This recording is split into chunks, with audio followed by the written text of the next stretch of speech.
The cameras are ready. The microphones are ready. Let's get ready for Wi-Fi. Well, I'm buzzing. I'm proud to introduce today's guest, friend of mine. I would say probably I don't know how to describe you, but probably, all right, let's say the busiest comedian in the country. I don't think there can't be many comedians busier than you. Pretty busy, yeah. Mr. Rob Beckett. I've actually calmed down a bit. Thanks for having me. I'm very excited. I want to shake your hand because I've Let's heard. shake hands. Old school. Don't kiss it. I've heard how Weird. much you hate the old elbow bump. The elbow bump. Oh, yeah. It's cringe, isn't it? Yeah, done, we're done now. I That's still done now. quite like the COVID's fist bump though. The elbow terrible. Fist bump I could take my hand. I've adapted to that. Yeah. That's quite boxing-y though, isn't it? Because Yeah. you normally have gloves on. I've never really thought about that actually. You know, like certain people make this thing of really grabbing your hand. Oh, it's awful. I hate that. Like, so is it boxers have to punch you? When you fist punch. I met Vladimir Klitschko, he wouldn't shake hands because of germs. Yeah. So he said fist bump because of no. And this was like Tony 5 Sims years. is Tony same as Sims that. done the same, isn't it? Yeah. But it's true though, isn't it? When you think about it, like Yeah. it's much better. Anyway, Yeah, I'm always we're at here. it. Yeah, we're Fist here. bumped, hand shook. Funny ready when to I go. We should explain. We met doing Rob and Romesh versus Anthony Joshua and Klitschko, Yeah. like a Sky series. You and Johnny Nelson at the Repton, which Yeah. you both know very well. And that's when we first met, and then we've sort of kept in touch over the yeah, years. is haven't we? this your podcast? No, but I was just I do have old running. Almost the king of the podcast. King of aren't the you? You are. podcast. Well, he's got What's one that? later. King of the podcast. 2 in a day. Bosh. I do a lot of It's funny. I podcasts. said I give him a very brief line on what the podcast called. I said, Rob, this is called Wi-Fi. What drives you? Blah blah blah. And he texts back straight away. The tax man. Sort of true, isn't it? Yeah. So Rob, go on. It's your podcast. Right. Yeah. What are we talking about? Well, it's called Wi-Fi. Yeah. Everyone's got a journey. Yeah. Everyone's got a story. I told you outside, I'm intrigued by what it takes to become a successful comedian. Right. Also, the comparisons from comedy to boxing in the sense that you're on your own. You Yes. don't really have a team behind you. I mean, No. you do have a team, but when you get in there, when you get on stage, Yeah. you're on your own. So I'm intrigued about that journey. But with every journey, there's a beginning. Yeah. You're from humble beginnings. Yep. South East London. Yep. Give us a bit of background on your childhood. Childhood, so I grew up in Mottingham, South East London. Don't know if you know that. Do Mottingham. you know what? I didn't know it. No? I only found out. Everyone thinks he's saying Nottingham. No, I've Yeah. heard It's of it, Nottingham. but I don't know if I've been there. Anyway, it's just a sort of South East London, quite normal sort of working class family. I've got 4 brothers. My dad had 2 from a previous relationship. They're a bit older, but I grew up in a house with 2 of my brothers. So there's 3 of us in there, my mum and dad. Just very, very similar to when you talk about your family and your brothers and sisters, very much like that. Small house, all of us in there, all of us taking the piss, like just bun fight. Sometimes you get not enough space on the sofa. My mum will go, "Oh, so and so's coming around to stay for the weekend. Can you go and stay at your mates?" So we're sort of in and out, playing out, staying at mates and all that kind of thing. So just very sort of normal South East London working class family and stuff like that. And just sort of my dad was a lorry driver, then a black cab driver. I went to school and then was like, I didn't know. I thought I'd end up being a taxi driver. Really, I used to work at Columbia Road Flower Market. with My brother, because he worked there. My older brother. I lived there for a bit. Yeah, Lived there for 8 years. So I worked there and stuff like that. So I just assumed I'd be like either work at the market or be a cab driver like my dad, because none of the Becketts are very good at being told what to do. Much better being self-employed. Where are you in the 5? So I've got 1 younger and then I've got 3 older. There's so many similarities. I've got 3 brothers. There's 4 of us. There's 1 younger, 2 older. Yeah. 2. So very much middle child. Yeah. Like desperate for attention. Also, when there's 3 kids, and sometimes there'd be 5 if the older one's around as well. Like I've got 2, and even with a second one, you're way less bothered. But imagine if another one turns up and there's that one in the middle. I don't know. You've managed 4. By the end, are you even watching them? No, I never did. Exactly. So so it's probably busy and everyone fighting for attention. So when I started doing comedy and like panel shows, for me that everyone used to say it's quite aggressive and everyone shouting over everyone, but that was just my house. Normality, yeah. That was quite normal for me. So, yeah. Out of interest, did any of your siblings go into any sort of comedy, or was that a sort of? So what we got one of my brothers does a bit of comedy writing. Danny does a bit of comedy. He's sort of part-time doing that and part-time office job, so he does a bit of comedy writing. Joe doesn't do it. No one else is a sort of performer type. No. Your brother Dan, every time I go away somewhere and I post a nice picture, it could be in Monte Carlo, could be in Dubai, I'll post a nice picture. I'd wait for it. It's within minutes usually it'll just write shithole. Right, okay, yeah. Like, it'll be the most beautiful picture I've ever taken. Yeah. And then I'll get a message. Shithole. He didn't even. He said, "I'm not even going to say it." He might even just get an auto bot for it. Maybe he's set that. Like you DM someone and it comes back, the auto reply. But yeah, no one in our family did anything performery like that really. When I first did a gig, I was embarrassed. Like I didn't tell anyone. I kept it secret. Serious? And I remember I was walking around my local park, saying it out loud, because I didn't know what to do, and stuff, and I didn't want to practice at home because I shared a room with my brother. It's everyone knows everyone's business, and pure piss takers. We were brutal with each other. My brother had a spotty back. We used to call him dartboard back. My brother Joe had smelly breath. We called him dog shit breath.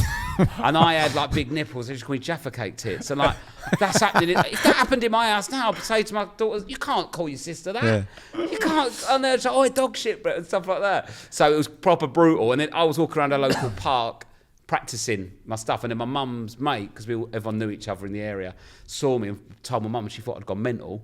Because I was walking around the park, chatting to yourself. Chatting to myself. Yeah. Serious? So she thought, is he all right? He's doing laps of the park, talking to myself. And then when I did a gig, my other mum's mate, our neighbour, her son was in the crowd because I did it in Greenwich, just down the road. I was like, you can't keep nothing a secret. Nah, small world. Look, from a working class family, like you say, it is very. You're always taking the piss out of each other. Comedy is quite prominent, isn't it? Certainly, in my house, your house would have been. The tougher it is, the more you need to make a joke out of it. Where do you think it started, that real love to sort of get into comedy? I'm just intrigued. Is your background a big part of that, do you think? So we all loved comedy in our house. So Christmas would be, everyone got a comedy DVD, and then we'd have dinner, sit down and we'd watch a stand-up DVD. That was Christmas Day, Boxing Day. And I didn't realise everything would put the comedy on, and we'd all be trying to make each other laugh. My granddad was very funny. He was a bingo caller and stuff like that. But I think there's, my parents had really, really humble beginnings, and then I did that DNA journey, and I'm from absolute scum. It's awful. It's actually quite bleak. So even 23andMe disowned you. Exactly. Yeah. No offense. They sent the swab back from Ancestry.com. But yeah, so I think there's been quite a lot of trauma in my family as a whole, like extended family, cousins and aunties, with people passing away, and quite a lot of mental health stuff, and people taking their own lives and things like that. So there's been a lot of trauma surrounding my family and extended family, and comedy was always used as a way to diffuse it. And then growing up in that, you'd see that and you'd do it, and then because everyone had a story, everyone was quite funny. Even now, that's why I talk quick to get something in, because I'd have a brother or an uncle or a cousin that was doing it. Don't give space for the abuse. Exactly. So get in there first. For us, we used that as a way to relieve the pressure and relieve the tension. And then I was obsessed with comedy, and then I didn't realise it, but whenever anyone would suggest where to go, I'd say, why don't we go up the creek? Because if you go to the comedy, you get into the nightclub after for free. So I'd sit in there, and I'd go in early. My mates would be at the Wetherspoons over the road getting battered, and I'd be watching the comedy, having a drink in there. Well, stand up, and I'd go to stand up on my own, and Would you really? Yeah, whenever I was going on dates, I was like, oh, should we go to the it was like any opportunity to go, and I didn't realise how much I loved it, and then so I loved it, and then I did A-levels, didn't go very well, got E's and D's, and then I managed to get on this, the shittest degree. I did tourism management at Canterbury Christchurch University College. I don't know how that calls itself a university. There was a bloke in my class who could read all right. I was like, I can't believe that this is essentially... This was like the Tony Blair years where everyone went to uni and it was basically free, and it was just a big piss up. So I just went there, because I thought I can basically get a loan. My plan was to get all the student loans, because if you didn't earn over 15 grand a year, you didn't have to pay it back.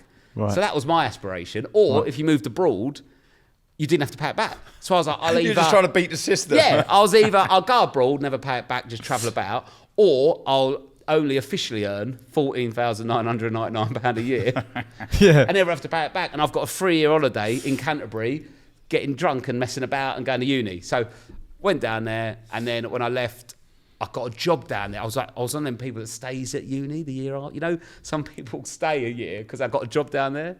So I got offered a job, but I stayed at the place I was at uni, not at uni. Hold on a minute. So you're not at uni? So no, I went to uni for 3 years. When we finished the degrees, right? Did you pass? Yeah, I passed. Yeah. So I got my tourism management degree, mate, if you need it. I've used that loads. When everyone else went back home, I went to look for jobs. I got offered a job down there and I stayed down, and I was that weirdo that was still in the university town, but not at university anymore. Okay. So a bit of a bad smell. You know when like a retired fighter just keeps turning up to all the fights? You're like, come on, mate, find something else. Gibbering in the corner. No offence. So anyway, I got a job I didn't like, and then I left Canterbury, went back to London, worked in a pub and all this, and then... At this point, was like being a comedian in your sight at all? Absolutely not really. I remember saying to my mum on the phone, I'm going to come back, I don't like this job, I'm going to come back, live at home, work in a pub, and I'm going to be a comedian. I don't know why I said it, but I sort of said it. And then... Didn't really believe it? No, I just sort of... I don't know why I even said it out loud. And then I came home, worked in a pub, and then... I remember, and then I was just fed up. I was working at this like pub job, doing nothing, living at my mum's house. And I used to go up the creek quite a lot. And for some reason, I just emailed up the creek and said, can I do a spot? And I don't even know why I did it really. I was just sort of fed up. And I was like quite miserable.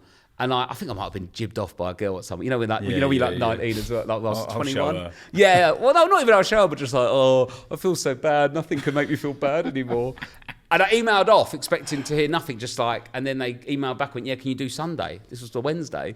And then So you'd done, previously you'd done it. Never done comedy ever. So when was you walking around the park rehearsing? Oh, sorry, yeah. So this was that time. So when... Oh, that was... Yeah, okay, that was so that you'd time. come back from university. So I come out of uni and then that happened. And then you're walking around the park talking to yourself. So I emailed Wednesday. They said you can do Sunday. And I was like, oh my God. And this was... I didn't realise at the time... How old were you at this point? 23. Right. 22, 23. I didn't realise it was like a good club. Like up the creek, Oh, like a big I would room. shit my pants. I don't think there's anything harder to do, in my opinion. That or singing on stage. If you say like, you know, in boxing terms, if like the O2 is like the O2, obviously, like Hammersmith Apollo is probably doing Wembley Arena, but then like York Hall, which is to fight at York Hall as a boxer's brick, that's probably like Comedy Store up the creek level. Is it really? So I've gone straight into the York Hall, my first fight, Really? rather than you know, in the gym or whatever. So I emailed in and they went, yeah, you can do Sunday. So I walked around the park and I told one of my mates. Was you like terrified of it? Absolutely terrified. I don't even know why I was doing it, but I was So terrified. you like, sorry to butt in there, are you kind of thinking to yourself, right, I've got to plan so I just sort of wrote down some stuff. I don't even know what I wrote down. One of it was like, why has Winnie the Pooh got no trousers on? And I was just like, and then I wrote a bit about, you know, when you open the oven with glasses on and your glasses all steam up. Obviously, no one laughed that didn't have glasses. Right. So I did a joke and there was 4 people with glasses that laughed. So yeah, so I was just thinking of anything. And I don't even know why I did it. And then I did it. I remember walking out and the lights were so bright. And that was the first time I'd ever been on stage. I'd never done any acting at school. And I don't even know why I did it. And do you know what? I was waiting. I sort of feel like, without getting all too deep, we'll probably get into later, but like, life is sort of mapped out for you, and we have very little impact on how it goes. Obviously, there's little bits. That what you believe, yeah? A little bit, of fate, and you can do all these things, but ultimately, a lot of it's luck and right place and right time and things like that. And I didn't want to do it, so I emailed on the Wednesday, gig on the Sunday. It's Saturday, and I'm like, I'm just going to not turn up. I'm not going here. Like, really? I'll just tell the bloke on email, and then I was sitting waiting to pick my brother up from the station. I remember it really vividly. I was in this old Golf and Asked by the Smiths comes on. Ask me. Yeah. Shyness is nice, but shyness can stop you from doing those things great tune. you want to do.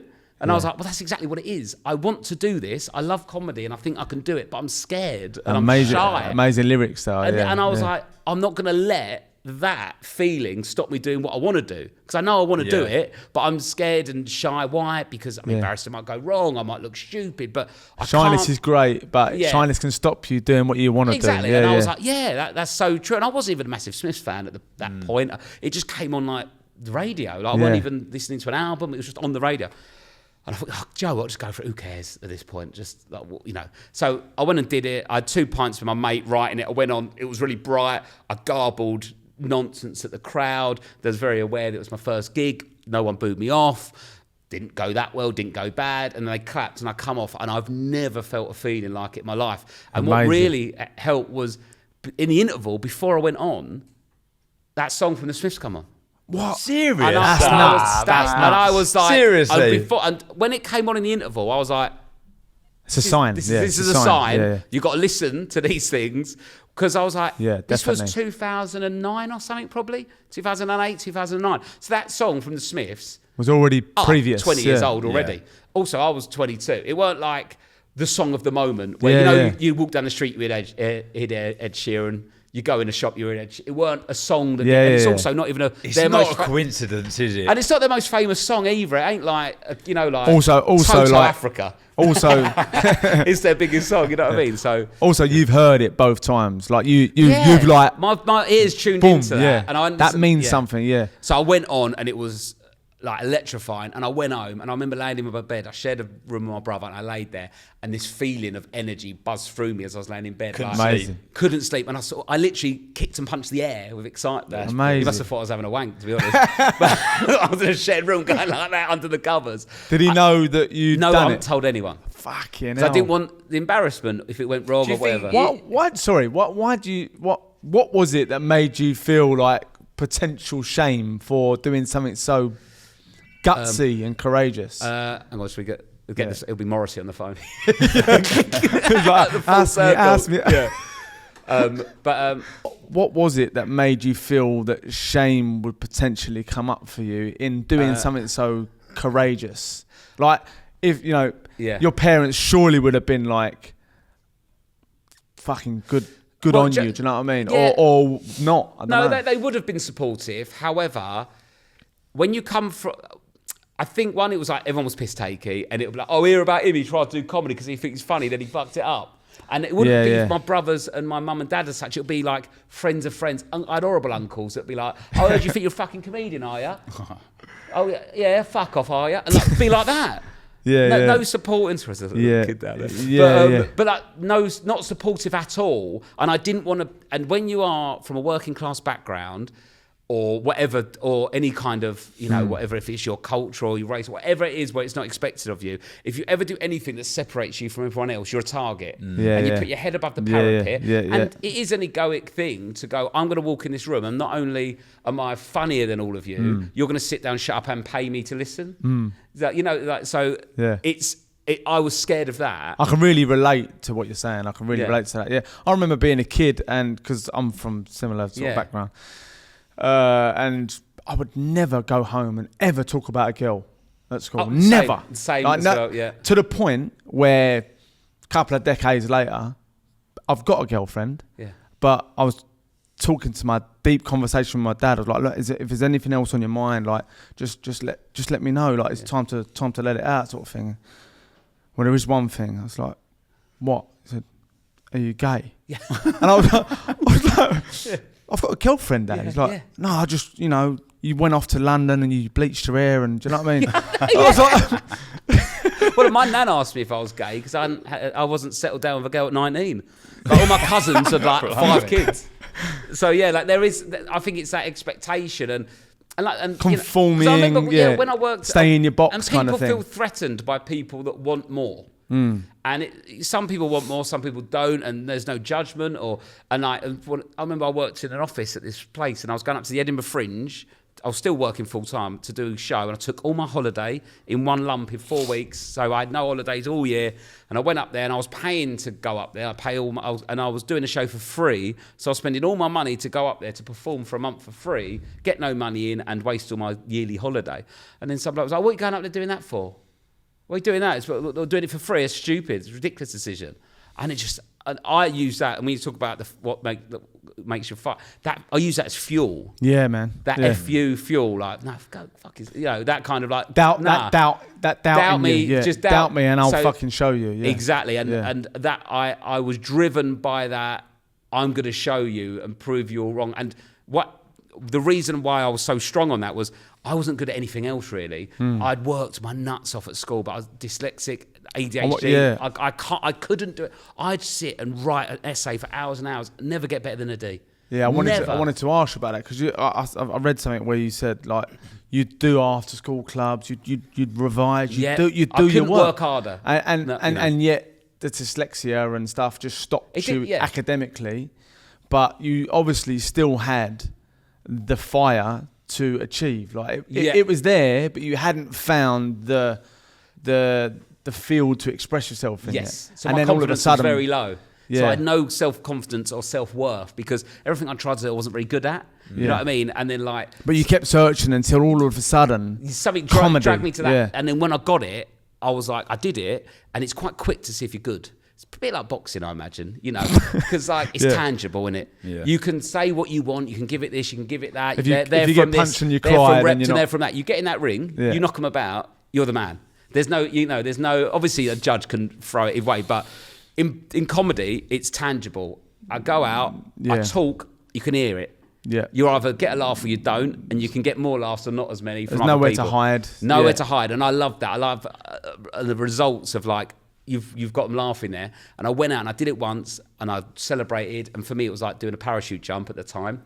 Oh, I've done something off my bucket list. Yeah. And then I stopped, and I felt that, like is this that? Sorry, you're going back to that first one. That first one. So I stopped for ages. So I thought, oh, I've done that bucket list. Tick that off. Same as like some people have a work. How long do you think it was before you? Couple of months, and then I was kept going back to comedy clubs, and I was watching it, and I could predict the punchlines. I'd be sat there going, he's going to say that, and I'd tell my mates he's going to say that, and I found it boring eventually. Not all the top acts, but the open spots, and I was like, I know I can do that as well as them, if not better.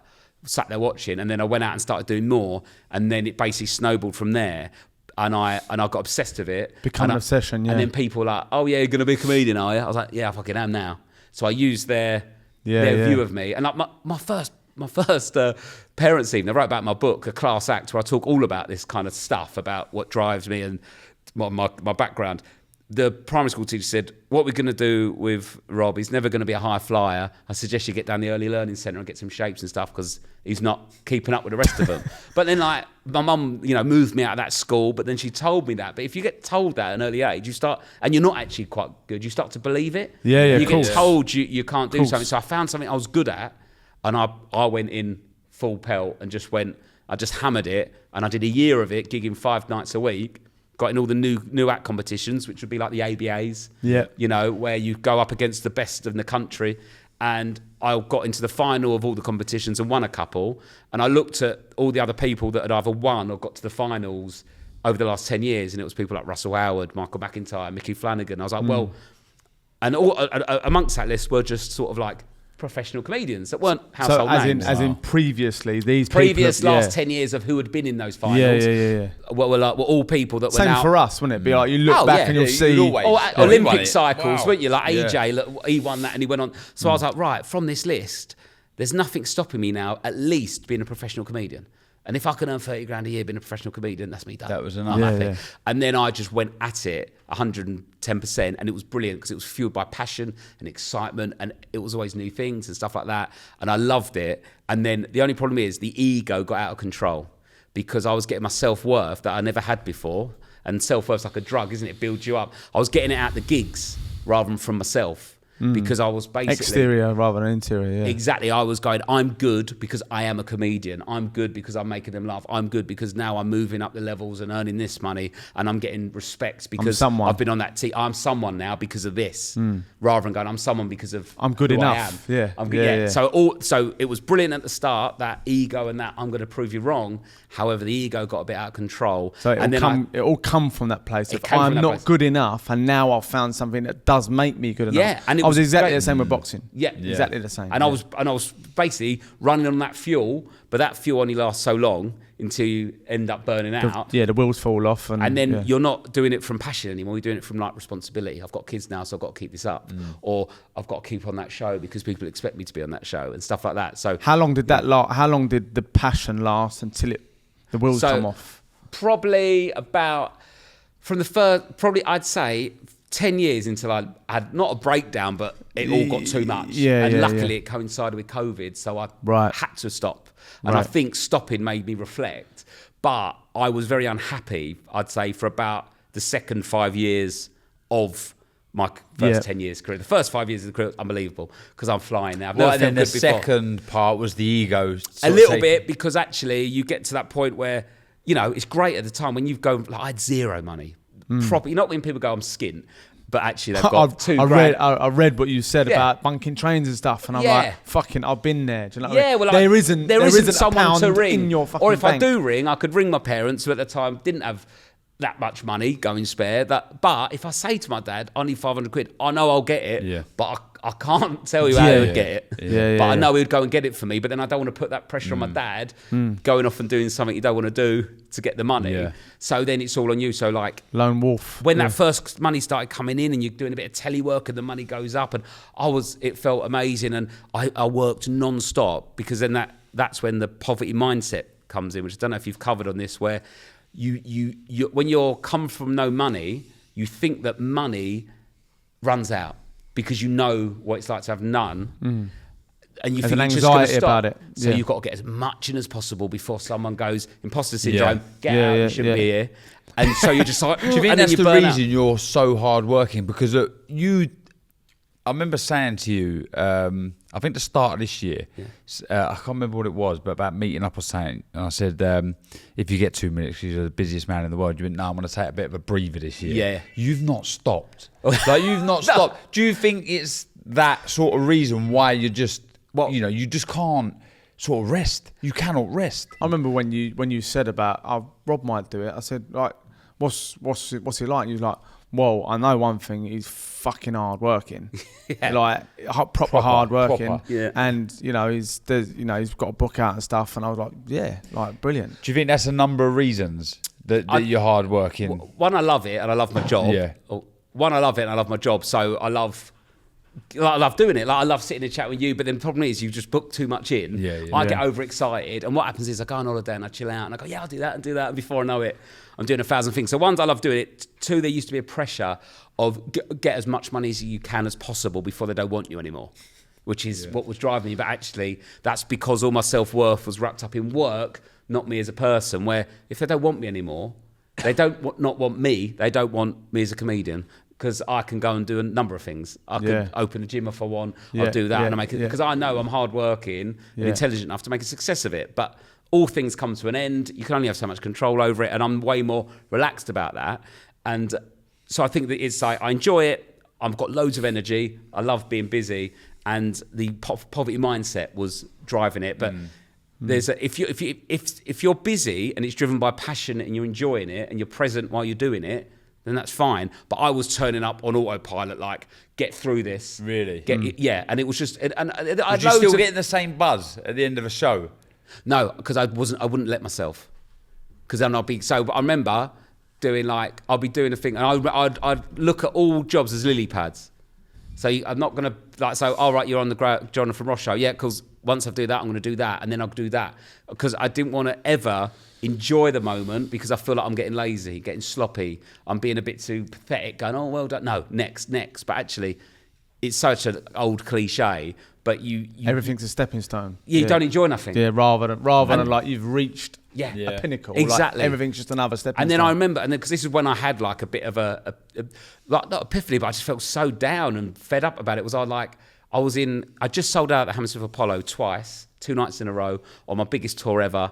I'd just flown into Cape Town, and I was on business, but the business was full, so they put me in first class. I flew first class to Cape Town to go and watch the cricket with Romesh, one of my best mates, getting paid to do a Sky show where I watched the cricket, go on safari, and I landed, went straight to the cricket, got given a pint of lager, and I went on the big screen, downed it, was on Sky Sports News, was in the arena, everyone's going, that's quality, that's a great bit of TV done, and I was like, well, I've just downed a pint on, I was like, how on earth can I be, you couldn't have written. And then I got back to the hotel room, and I've never felt more fed up in my life, because I'd realised... In Cape Town? Yeah, because I realised I'd done all the things I wanted to do, but I didn't enjoy any of it on the way. And when I got there, I didn't feel anything, because I was just so overworked and stressed, and I couldn't have the feeling That's of that mindset, isn't it? It's like 'cause it was too forward much. only, Like that not hustle. in the moment. Exactly. Yeah. So I was never in the moment. I was always like, what's next? What's next? So that when I got to what I deemed a success,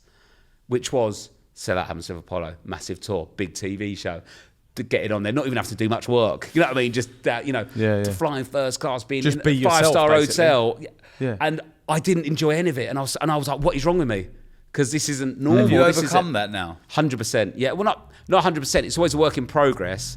But I'd say I have a totally different approach. Are you still setting goals then? Because it seems to me as if you're sort of you're achieving these goals and they're winding you up. You're getting a bit fed up a little bit. Yeah. Is it taking the pressure off almost? And I mean, what is? I'll probably jump in the gun a little bit here, but what is winning to you? What is success to you? What is your world title? So I'd say that I can be a bit more relaxed now because I've worked myself into a comfortable financial position, which I was never in before, which is why I was so driven because I was like, I've got enough, I'm skint here, living in a crappy little flat in New Cross. So I was like, I've got to get out of this. So money doesn't bring you happiness, but a certain level of money does bring you comfort and safety in order for you to, my mum, security in it. exactly. Yeah. So my mum and I talk about my mum and dad in my book where I say it's very easy to go, just thrive, go to work, enjoy yourself. But when you're got 5 kids and you're a cab driver, you're struggling to survive. You haven't got time to thrive because you haven't got to that level of financial stability or a safety net that some people in middle and upper classes have. So it's easy for me to say, just follow your dreams and stuff. But you have to get to a certain level of stability in your job and home life to have it. But what I was doing wrong was my winning or success was a peer-led and societal-led idea of success. So if you want to be a boxer, you've got to win a world title to be a success. That's what the narrative is. If you want to be a comedian, you've got to be on Mock the Week, you've got to live at the Apollo, sell out Hammersmith Apollo, or do the O2. I used to tell myself, if I don't sell out the O2, the most nights in the history from a comedian from the UK, I failed. Really? That was my drive. And I reckon potentially I could have got there and beaten Flanagan and McIntyre. I would have hated every second of it because it was all fueled by the wrong kind of thing. Numbers. Like that. Numbers. Yeah. And I don't really... For me, success is being able to earn enough money to go on some nice holidays, wake up every day and go, I'm buzzing about what I'm doing today. Make sure I see my kids and be at home doing nothing. That for me is success on a daily thing where before none of that mattered. Yeah. I've got to do... And I couldn't even tell the number, but I'd have to Google it and go, right, how many has McIntyre, Peter Kay or Flanagan done? Whatever's the most, I've got to beat that. It's interesting you say that because we've spoke about our journey and I never turned pro, so I never won no world titles. Yeah. I didn't gain no profile as a boxer. I'd done a lot as an amateur, but no one knew me. And I had that kind of epiphany before that happened. And I was like, I just saw myself trying to win a world title, and even if it did happen, I'm only doing that because of the perception of others. Yes. It's not going to bring me what I think it's going to bring me. Yeah, but for some people it does. It I all know, depends on the individual. And Darren did do it, and Yeah. it did bring in what he wanted it to bring in, and I just knew that my need was unhealthy, and I changed that path. Yeah. And I wonder, obviously, when the pandemic hit, you kind of had that epiphany of hang on a minute, I'm doing this kind of for others and not for my own self-passion now. And not even just others, from fear. I was scared because of the poverty mindset and imposter syndrome. I was scared it was all going to be taken away from me. So that's why I worked so much to get all this stuff. And also, because I had that low self-worth, I felt like I had to say, look, I've done all this, I can do all this, rather than go, actually, I quite like just chilling at home. Do you know what I mean? Because people go, you're just doing that because you can't do that. So it was a bit like egoic. You're not wanted anymore. My ego was trying to prove that I could do all these things, and it's not really what I could work a lot more and do a lot more things, but I'm actually saying no to these things now because that's what I wanted to ask you. Yeah. And what have you honed in on as what you want to do? Obviously, you say you don't do loads of podcasts. Yeah. And is that because you've got something you want to say? Well, and what else do you do that you selectively go, that's what I want to be doing, that's what I want to be doing, and I don't want to be doing that stuff? Well, so I do I like to do is stuff that's sort of immediate. So a conversation in a podcast or stand-up comedy or, and I don't like stuff with massive prep. And I used to think, is it because I'm lazy? It's not because I'm lazy, but I enjoy creating something in a moment, whether it's this conversation or a stand-up or me and Romesh messing about when we're doing our TV show together, because nothing's prepared or written. It sort of just happens. So I like that kind of stuff, where for me, sitting in a office writing a sitcom for months and months, I can't think of anything worse. But the old me would be like, I've got to have a sitcom. Yeah. I've got to have a sitcom and I've got to star in it and win a BAFTA. I've got to do that, because if not, I'm not a successful comedian. Because people will say, he can't write a sitcom. No, can he? And I've got to show him I can.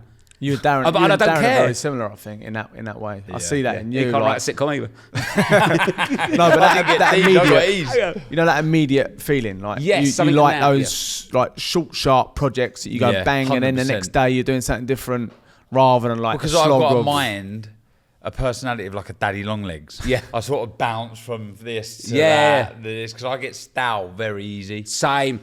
So and this is something that's been really difficult with an actor to learn. It's like when you work with other people on TV shows and stuff, and now with my workload, I look at it a bit like, it's called a thinambulist. I can't even say it. The tightrope walker.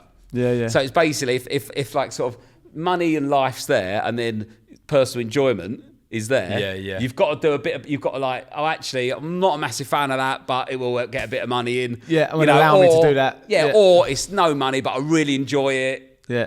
So it's a bit. So it's not all one way. Where I was just nearly falling off the tightrope, because I was just like, no, I don't care if you enjoy it. Just get the money in, because it's all going to go. It's good though when you get to that stage, like we just touched on, financially secure, stable.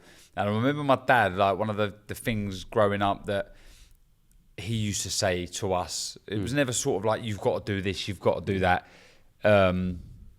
It was more, he said, if you find something you love, you'll never work a day in your life. Yeah. And I guess you've got to a point now where you can pick and choose what you want. Yes. So you're literally living by that mantra. Yeah, so if you like. it's a very. I'm in a very privileged position where I am now, and I can slightly pick and choose things. But being in a financial stable position isn't, once you got 3 million, you have to sort of gauge what it is you want in your life. Where, do you really go working all those extra hours just to get that holiday for 2 weeks, and then you don't see your kids all year, but you see them for those 2 weeks, and it's like, right, dad and kid time. And you're like, well, actually, if you didn't have that holiday and didn't work all that overtime, you could pick them up from school. You could pick them up from school. You could go and sit and have a sandwich with them, and probably get that connect where, and then it puts less pressure on that holiday, because you're around more, Yeah. What do you think would mean more to you now?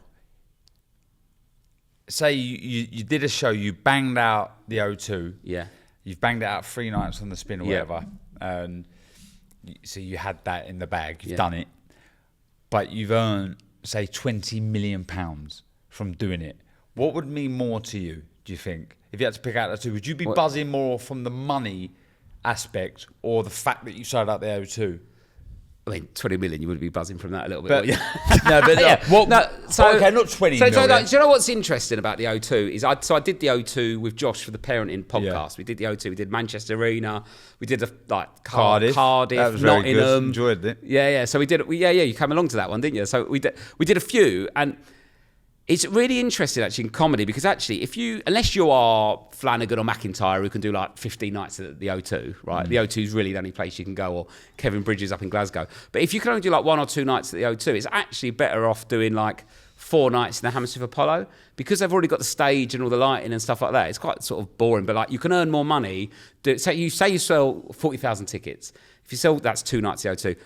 If you sell 40,000 tickets to the Hammersmith Apollo and you're there for like 6-7 nights, you'll earn more money over the 6-7 nights than you will at the O2. I know it's only 2 nights, but you'll earn more money, but also as a performer, you'll enjoy it more. Because at the O2, I don't know if I'll ever do an arena tour on my own. I might do 1 or 2 nights, I'm not sure, but I do feel like there's a closer connection with the audience at the Hammersmith Apollo, and you can enjoy it more. And there's comedians now that will rather do 12 nights at Hammersmith Apollo, because you are being a comedian, where at the O2 sometimes you're sort of playing to the cameras because it's so big. So it's like what you get the buzz from. Yeah, that's what I'm saying. I guess, that, how are you gauging success is probably the better way to ask it. To gauge success for me is if I go to bed at night going, that was a good day and I can't wait for tomorrow. Right. Keeping it simple like that. And then obviously you don't have that every day. no one does because life throws curveballs at you, but you can start to see a pattern of the days where you go, oh, that was hard work and I don't want to go in tomorrow. You say, well, what happened today and what's happening tomorrow? Or you go, oh, that was horrible tomorrow, but I can't wait till tomorrow because that'll be good. Just work out what's on those days. And I've worked out that it is those projects where I've got to be on it for days and days and weeks and stuff like that. I'm much more fun of like, I do Celebs Go Dating voiceover. I go in, no prep, bang. I read the script there and I think of something onto the top. We go on to the next one. That's how I like to work. We only watch it because you do narrate. Well, exactly, yeah. But that's I love doing that kind of stuff. So immediate stuff is good for me, and I've had to communicate that to people I sort of work with because it's like you don't want to. They'll go, let's have a writing prep day. I'm like, nah.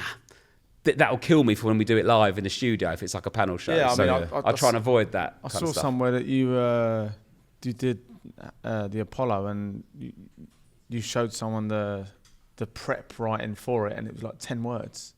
Yeah. It's all just. It's not even like you. Yeah, because I'm writing. I can show you. Much. I can show you. Do you want me to show you my notes? I'm going to do a gig later. It's just bullet points. Yeah. It's just in my bag there. I'll quickly grab it. Look. It'd be quite funny to see, but yeah, I don't write anything down. What's that? Nice, just grabbing this for the lads. That's a check. You don't need to see that. It's only 200 quid from HMRC. Okay. Yes, I like. This is I'm writing a new show at the moment. So it's like, it's on kids' Care Bear paper I thought found. You drew them for a sec. So like, yeah, so this will be a joke. These are all new jokes. So like, curry takeaway, salad in a bag. So you know the salad you get in a bag. Just like, who wants that? No one's ever eaten it. And so that'll be a bit, and I'll just, so that's just there because it's new. I can just look at that and I'll just talk about it. Yeah. And then the jokes come out of it and things like that, and just little jokes. So it's just all like lines. So it's not rigid. It's just morning shit fluid. when you work in a small office. Oof. You know, like when there's like 5 people in the office. You know, so that'll be it, and I'll just sort of say that out loud, and then I will write the joke on stage, and then as I'd write it and more funny lines come in, I remember it. But all I'll ever need on a bit of paper is morning shit in a small office. Yeah. And that will spark like a 5-minute routine. Have you ever go from there. Where you are in a performance? Like that again, you know, like we just said there, like being one of the hardest things to have to do, make a load of people laugh. Like if I was on stage and I forgot where I was, and I don't think I'd be able to drag it back. I think I would just remain. Yeah, but that's practice and experience. So I've been doing 5 gigs a week for 10 years, basically, and then I've come back into it. So it's like hours on stage. Have you had that moment where you've blanked? In the beginning, but not as much now. Now you sort of feel very comfortable. So if you said to me, right, you've got to go and do a gig of 10 minutes, brand new stuff, you can either walk through that door now and there's a room of 200 people in there waiting, or you can sit in the office for 5 hours writing. I'd walk through that door. And I'd rather do it like that than sit and write, because I'd send myself mad.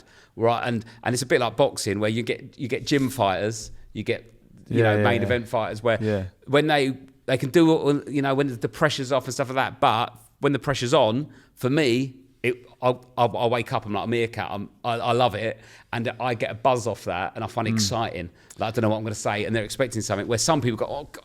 And that, I think that's inbuilt. Some people have either got that switch, or some people haven't, and it's sort of just the way you are. But I love that. Like I'd never stand there and rehearse. I'd much rather be in front. How many shows do you reckon you've done stand up solo? I don't know. Well, I've done, my tour was like hundreds of dates each tour, so I've probably done thousands of gigs. Do you get nervous? I get nervous when it's new material, but it's more of an excitement that I don't know how it's going to go. So the nerves are, right, I could say that and get nothing. Where once you've got the show together, you know the outcome really, and I'm sort of confident. But also I'm at the stage now where all I'm doing is turning up and trying to be funny. And I'll either will be or I won't. And it's not a reflection of me as a person, or if I'm a good person or I'm a bad person. That night, I either got them to laugh or I didn't. And then I go home and don't think about it. And that, you have to have that. It's not the be all and end all anymore. For me, it was life and death if I didn't get a laugh or if it didn't go well, because it didn't mean that no one laughed that night. It meant you're a failure. You're going to lose your house. Was it that yeah. at one point? It was like, well, now you're shit. Everyone knows you're shit. No one's going to ask you back. You're going to have no money. And it'll be a spiral because of this anxiety of like, well, you have no money and then you won't be able to afford your rent. Then Lou will probably leave you. You won't see the kids. That's what we got. And obviously then you won't have any money coming to pay your tax bill. Tax man's going to get you. End up in prison. Probably kill yourself. And I've having this conversation as I'm walking off the stage. Yeah. Or sometimes during the gig, you know. I used to have an awful negative voice because I was so harsh on myself. I'll be doing jokes going, that's not as good as Mickey Flanagan would have done it. As I'm delivering it. As you're doing it. As you're doing it. And I'm it's sort of like a bloke, and that's the voice I sort of had to deal with. And I'd never, ever heard myself say something positive to myself, like in my head. That's interesting. Ever. My brain, because it was always my brain, and it's not my brain's fault, it was my anxiety, it was on high alert of, no, we can't get this wrong. But I wrote all this out in my book, and I had to go and do the audio book version myself, and because I struggle with reading and reading out loud, I found it really difficult. And I went in this box and I had a panic attack, and I've had a couple of panic attacks in my life, but not for years. And even when I was anxious about work, it never manifested in a panic attack. And I had a full panic attack, and I had to cancel the recording session, had to go home, rang my agent, I was like, I just had a panic attack, I literally can't do it. Then I went back in and did the whole audio book a few days later after, you know, I've spoken to a therapist as well, I should add, over these last 3 years since lockdown. And I went back and spoke to him, and we worked through some stuff, and then I went back in and did the audio book. And at the end of the audio book, I was getting anxious because it was quite a sad bit in it. And I heard this voice go, well done, Rob, you're doing really well. Yeah. And it was like a person had booted a door down. And I was like, what is that? Yeah. I'd never heard it. I'd only ever heard, this isn't good enough. You're not good enough. And it still creeps in now. I'm waiting for that moment myself. I'm waiting for that. The good positive one. The good positive part. I'm yet to have that. Yeah. So I very rarely, but when it comes... I'm constantly putting myself down. Yeah, and it's all horrible. The time. It's horrible. It's exhausting. Draining. It's exhausting. And it happens to everyone, I think. And it happens to me still. It's not like, oh, I've cracked it. I'm in a constant back and forth. And when I'm busy or if I'm tired or ill, that bad voice creeps up again because it knows you're a bit vulnerable. It knows you can attack, or if you're hungry, you know, like your defenses are down. But because I did it at a gig, I did a new material gig. I've not gigged for 9 months. It was going really well. And I was like, bloody hell, this is, like, I was really happy with it. And I was like, you know what? It's not finished stuff. It's not good enough to go on my tour, but it's a great start for where I'm at writing a show. And I did it all. And then I didn't get those notes out of my pocket. I just spoke for like 8 minutes. And I was like, all right, I've got a couple more minutes. Let me see what else I want to do off my list. And I was like, and I did something else. I went, right, I'll do something else now for you before I go. I went, probably be shit and I shouldn't have bothered. And I literally didn't plan to say that.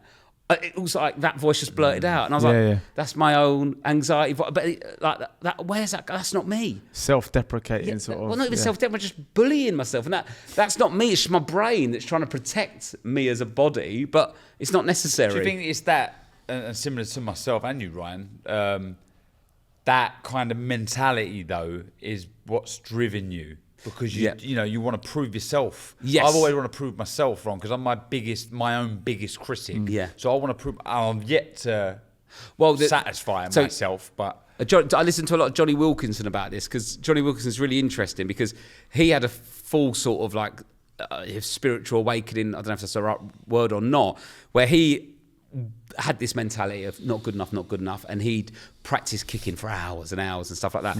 And then he won the Rugby World Cup with the last kick of the game from all this practicing. And now he sort of talks about his career and he never really enjoyed it, and he beat himself up too much, and now he's way more relaxed, and he's not Johnny Wilkinson, the rugby player. His podcast is called I Am, where he just sort of exists, and he's very sort of spiritual with it and stuff like that. And people say, well, you can say you shouldn't have driven yourself and been too harsh on yourself, but that being harsh on yourself led to you to kick for 8 hours, and then when you needed it most, you've done that. So it's, you give it a bigger now, but you needed that. And his argument is, it's where the drive comes from is what makes it positive or negative, is where he kicked as a kid through passion and joy. He just loved kicking that ball. He just loved the same way as you loved like playing football or punching and getting your jab and all your combos in and stuff. And I loved the process of writing a little note and going on stage, and it worked. That's what I fell in love with, that process, and the same process of kicking the ball. But it's when... Is it authentic or not? I think Exactly. is So the, that is the drive root of that. switches, and for him, the drive switched because he wasn't kicking that ball because he loved it and he enjoyed it and enjoyed honing a technique. Because I love getting a joke and just moving a bit to make it. I love it. It's a joy and a passion. However, if the drive is expectation, so he's not kicking it because he loves it as a kid. Johnny Wilkinson's England captain. He's got to be the best player in the world. It's responsibility. You've got to do 8 hours now because you have to, not because you want to. Yeah. So it's the drive and the where it's coming from, whether it's from passion and joy or expectation and responsibility. That's what I mean about the me not turning pro things. Like I'm proud that I fought for myself and not money. Yes. I knew that doing it for money was gonna take away the one good thing I was doing. Yeah, I'm of course. doing it for someone else or something else, not myself. And only you will know that, and only one would know what it is. But and that was for me, not for anyone else, for me. And that's what, when Johnny Wilson would kick for him, because he loved it, but then he was kicking for a nation by the end, and that was exhausting. That weight of pressure of, you don't just kick this because you enjoy it, you're kicking it because you're going to let down the fans. People have travelled all around the world to watch you, all the other players. You've got, the expectation. That's what you can let your mum and dad down. You. Or, do you know what I mean? Exactly. It's what it all comes back to in a way. Do you think you would have been as successful if you would have had those voices, if those voices would have been more positive? So say if you didn't, I don't know, if I had constantly been telling myself how great I was, I don't know if I would have got to where I did. Yes, I wonder if you totally. would have been, I mean, we'd never know, but probably not. No. So that's why it's a balance. It's a balance. Framing that differently.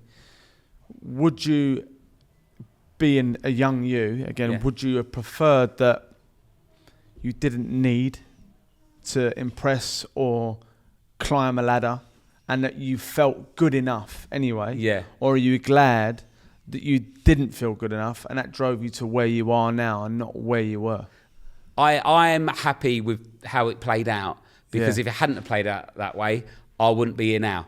I'm the same. It's a really good question, that, because as you were saying it, I was thinking, I don't know, but I think I would do it all again the same way. 100%. And I think it you learn from it, you grow from it, and I think. But how beautiful would it be to be born and feel like you're good enough? I know. and succeed. But I don't know if that's possible. I don't know if I used to look at these people, like, I'll be driving to Exeter for no money to do a gig because I'm going to show up. I'm going to go out there and do that. And I used to be like, oh, look at that loser. He's like driving home from his job and having dinner with his kids. I'm out here. I'm like trying to bit. And I was like, but he's probably happier than even I am now with that. But you with can that only job see that. that. But you can only see that now. Yeah, exactly. Yeah. But at the time, I was like, no one else is. Because it was the ego telling me, that you're the best thing since life, but you're going to do this, you're going to do that. So it's like maturity plays a big part, doesn't it? Like, I think we're always striving to be content. I don't know with my personality if I'll ever get there. Well, I don't know. Like, I don't think I'll ever sit back and say, he's done all right now. Do you know what I mean? I just can't imagine it. I've on another episode I've talked about how I found psychedelics, ayahuasca, and that was a big part of me finding that I'm good enough. Without, I don't think I could do that. I think I'd go mental. No, me and Darren Barker doing that. I don't think I've done enough therapy to deal with ayahuasca. But a lot of people do use that because it sort of strips away everything, doesn't it? Yeah, well, I've heard it explained like this, right? So psychedelics, mushrooms, ayahuasca. Psychedelics are ego deflating, so they get rid of your ego. Yeah.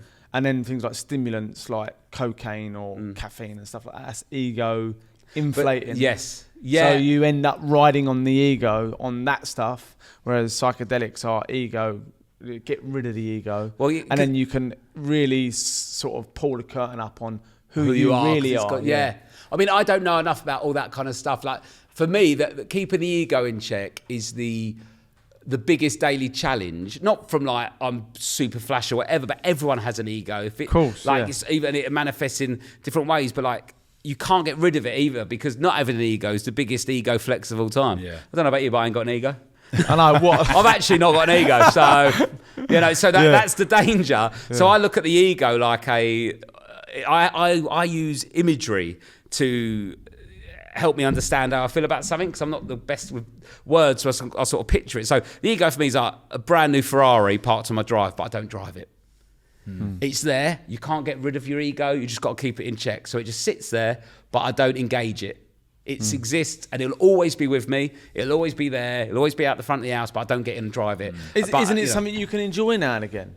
The ego, no, like, I find it quite destructive, because an ego implies that you are in control of what's going on and you have a sort of a say. And I don't think we really do as such. Obviously, you can work hard. You don't just float along and all of a sudden end up on Live at the Apollo. So explain that. Like, I mean, so the notion that it's all written in the stars already. Yeah. So the way I look at it is, we're all got a little sailing boat, right, on the ocean. We've all got our own little sailing boats knocking around the world, okay? And you're your own little boat, and as much as you this is mental. Right. Okay. Mental. All right. Let me. So we're all little. This is madness, because we just spoke about the power of now and that and therapists. And like, that was one of the things I said. Right. That is mental. I've got notes from the therapist writing, because I described myself as being a little bobbing boat, ready to take off somewhere, and you just said that, like, fucking hell. Well, so I feel like we're all little boats, and even so, as much as I am responsible for my wife and kids, they're in their own boats. And I can't have them on my boat. Everyone's doing their own little thing, and I've got to make sure my kids are fed and go to school and all that. But like, actually, you're helping them grow up to make their own decisions and be gone, because they're their own individuals. Everyone in the world's got their own little boat, and we're in charge of how big our sail is. Mm-hmm. So if you go to bed early, you don't drink, and you're on it, you've got a big old sail, right? You know, waiting for the wind. If you're out in the piss every night and you're not doing enough gigs, you've got a tiny little sail, right? But the thing we have no control over, which is the universe and the wind. Yeah. So, for example, someone, like, is floating along, and they've been out in the piss or whatever, blah blah blah, and it just so happens that they've bought shares in a mobile phone company or Zoom.com, and then the pandemic hits. They've got no control about that, and this big wind comes along, and even though they've got this tiny little sail, they are belting along, and they've got no real say over it. They're just lucky where they were, and you can do it all. You could be a boxer or a comedian. You gig every night. You do this, you do that. Your sail's huge. There's nothing. There's no wind. But if you are working hard like you have all your life, even when you was at school, and you give yourself half a chance. You had a tiny little sail, because you were fighting in the wrong direction in a way. Yeah, exactly. You had a tiny little sail. The wind's come in, but you've got a fuck all of a sail, so you're not going nowhere. And all of a sudden, you, with your hard work, with your patience, with your persistence, you gradually, all of a sudden, you found a big sail, and that was comedy. Well, yeah, exactly. And then the wind come, and do you know what I mean? But then I'm in control of how big it is by how much I work hard and stuff. But you did, and true. But I was lucky that I came through when panel shows were on every channel. They're not now. Mickey Flanagan came through, and everyone went mad for him. And then he's quite lazy, Mickey. Really, he does. Yeah, he's not bad. He don't do much. Not lazy is a bad word, but he's quite happy. Like, he just does the O2 and then goes off. Fair enough, but that was great for me, because it's a bit like Adele. Yeah, Adele, you see him for a couple of years, smashes the O2 and goes, good on him. He's a lovely bloke and he deserves all the success in the world. But that was really lucky for me, because this Cockney geezer was the biggest comedian in the country, but he's not doing much work. Yeah. Hello, I'm here and I'm cheap. And I sort of came in, and then all these, comedians that are coming through now, COVID came, no gigs. That would have killed me off. I might not have had the career I had if I was coming through when COVID hit. And there's a really interesting story about Bill Gates, and about, like, as much as he's like a genius and at Microsoft, but he went to his mum, worked at university in the library, and one summer he had to go to school with her every day, go to the university every day, because he was off school and she didn't have childcare. So he went in the library with her, and he just sat there reading books, colouring in, waiting for her to finish her shift in the library. Anyway, they had a computer delivered at the start of the summer that was for the September term, and it was a programming computer, one of the first programming computers where you could learn to program in the country, in America. And the students that were 21, 18 to 21, were allowed 2 hours on it a week. Okay, Bill Gates, who's about 14, was allowed 8 hours a day for 6 weeks, because he was in the library and he was into computers, and he was like, I'll do a bit of programming. He found his sail. But he got his wind. Yeah, because he managed to be 3 months ahead of the uni students on programming at that age, and got access to that, which was luck, really. What if that computer weren't delivered that summer? Would Bill Gates be the Bill Gates we know now? So a lot of it is luck. But he still did it for 8 hours a day. So he got the wind and the sail. Yeah.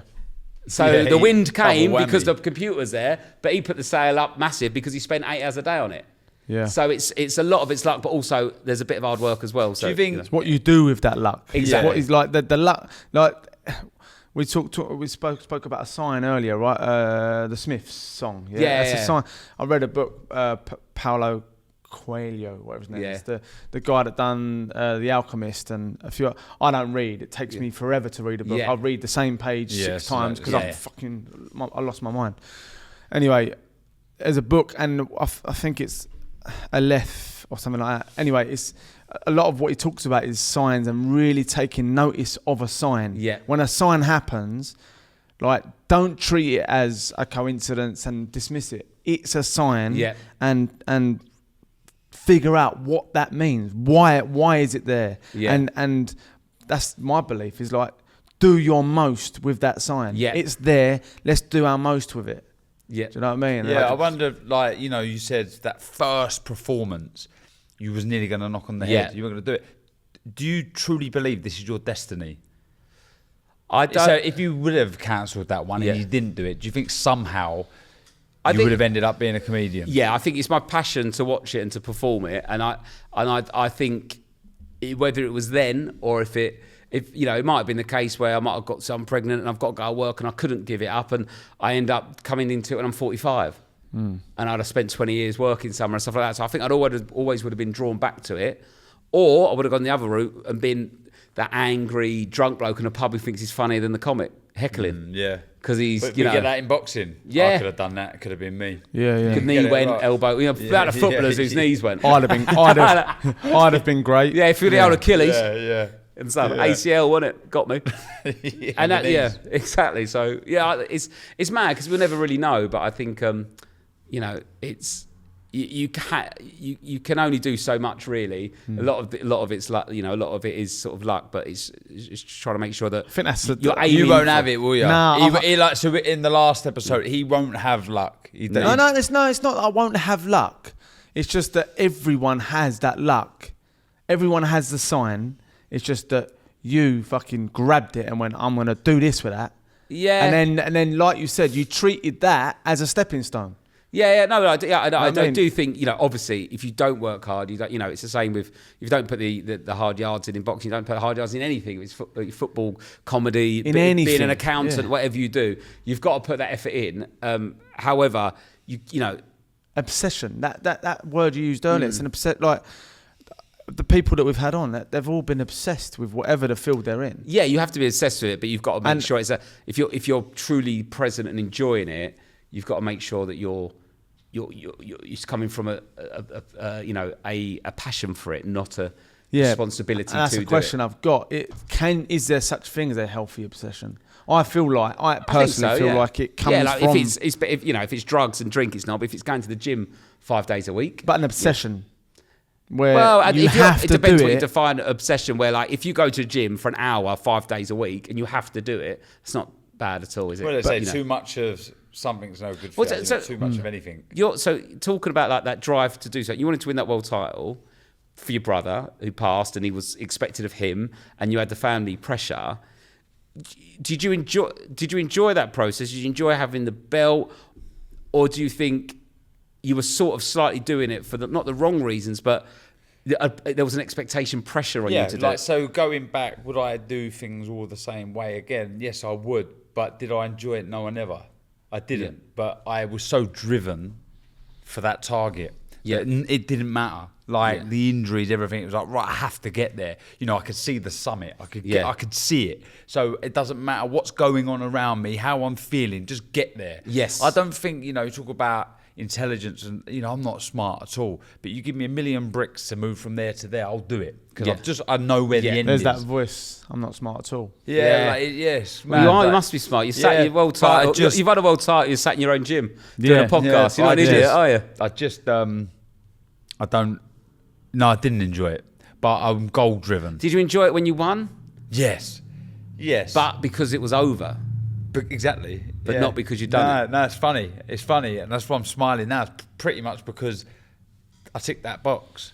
it was over because it was like a big sigh of relief. So do you feel though that maybe that's what you said you don't think you'll ever be able to rest and have that relax is potentially because you haven't really achieved the thing that you wanted solely for you yet. Right. So this is so mad, and look, it's your podcast, not mine, but. After years of not seeing my therapist, I went back to see him just to kind of say hello and catch up with him, basically. And he said, "How you doing?" Blah blah blah. And I said, going a bit off track. I said, "I've been having these feelings about worries about dying and other people dying around me. I've suffered a lot of grief in my life, and I'm worried about that." And then it started going back to what I'm supposed to do and what I'm meant to do. And I said, look, I feel like I've achieved my life's work at 31. Now what? Now I go back to that boat, which I spoke to him about probably 10 years, 5, 6, 7 years previous about, I would describe myself as this boat bobbing up and down. I had a sail there, but I had the no wind. I didn't know where I was going and where am I going to go. And I feel like that again. I'm bobbing up and down. What now? What now? So I always use the sort of analogy of, if the bumblebee, the queen bee dies, all the other bees are useless. What they're going to do now? I felt like I would have done it. Now what? I think I'm still